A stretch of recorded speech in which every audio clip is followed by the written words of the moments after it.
On Halloween night, the knocking started at exactly 8:17 p.m. I remember the time because the microwave clock blinked when the power flickered, and for half a second, the house went quiet, too quiet for a night like this. Outside, kids had been screaming with laughter all evening, candy buckets rattling, parents chatting on the sidewalks. But when the knock came, all of that noise vanished, like someone had pressed mute on the world.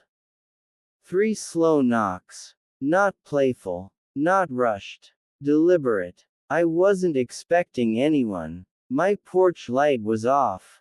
No decorations. No jack-o'-lantern. I hated Halloween ever since what happened last year, and this year I planned to sit in silence and let the night pass. The knock came again. I stood frozen in my kitchen, heart suddenly beating too loud in my ears. I told myself it was just a kid. Maybe a prank. Maybe someone didn't notice the light was off. Then a voice came through the door. "Sir, I know you're home."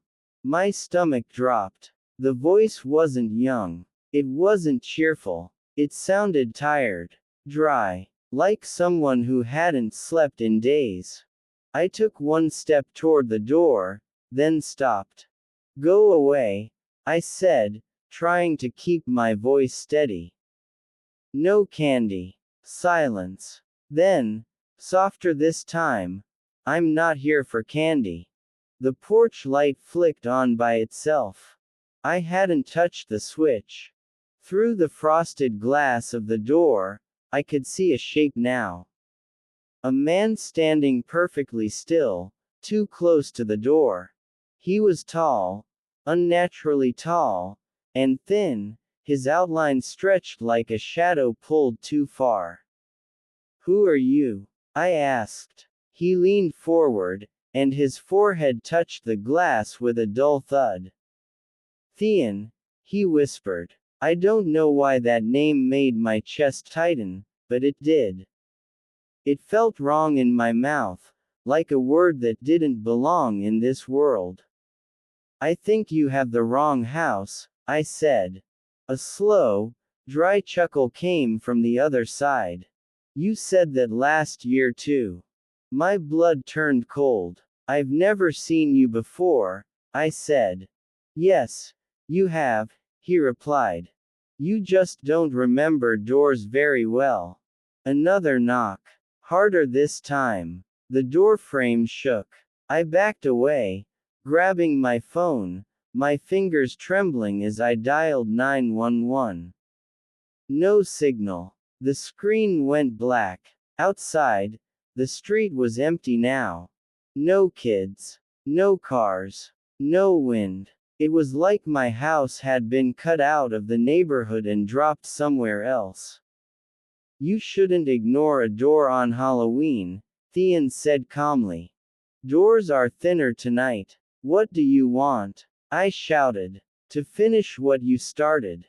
Memories hit me in flashes, blood on my hands, a door half open, someone begging from the other side.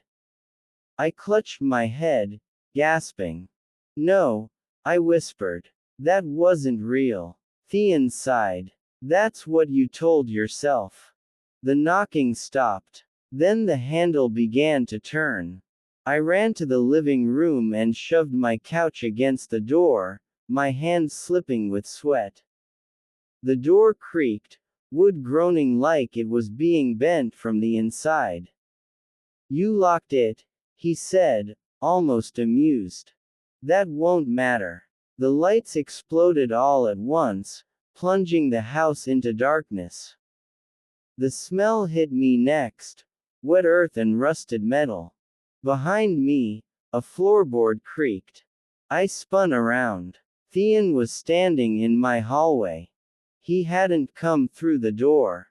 He hadn't broken anything. He was just there. Up close, he looked wrong. His skin was pale and stretched tight, like it didn't fit. His eyes were dark holes, too deep, reflecting nothing. His mouth smiled, but his face didn't move with it. You left me outside, he said. In the cold. In the dark. I don't know you, I cried. He tilted his head. You closed the door when I asked for help. You heard me bleed. You watched the shadow under the door grow wider. The memory slammed into me. Last Halloween. A knock. A man asking for help. I'd been tired. Scared. I thought it was a trick. I never opened the door. THEAN stepped closer, his feet not making a sound. People think monsters break in, he whispered. But we're invited. By fear. By guilt. Please, I said. I'm sorry. He stopped inches from my face. The air around him was ice cold. Sorry doesn't open doors, he said. A knock echoed through the house, this time from inside my chest. Pain exploded, sharp and crushing. I collapsed to the floor, gasping. THEAN knelt beside me. It's almost over, he said gently. Just like it was for me. The front door swung open on its own. Warm light spilled in. Laughter. Children's voices. The normal world rushing back. Neighbors walked past my house, smiling, unaware. THEAN stood and walked toward the open door. Before stepping outside, he turned back to me. Someone will knock next year, he said. And you'll be on the other side. The door closed. The pain stopped. When the police found me, they said I died of a heart attack. But every Halloween since, when the clock hits 8:17 p.m., I stand at a door that won't open, knocking slowly, hoping someone remembers what it means to answer. And if you hear me tonight, don't turn the light off.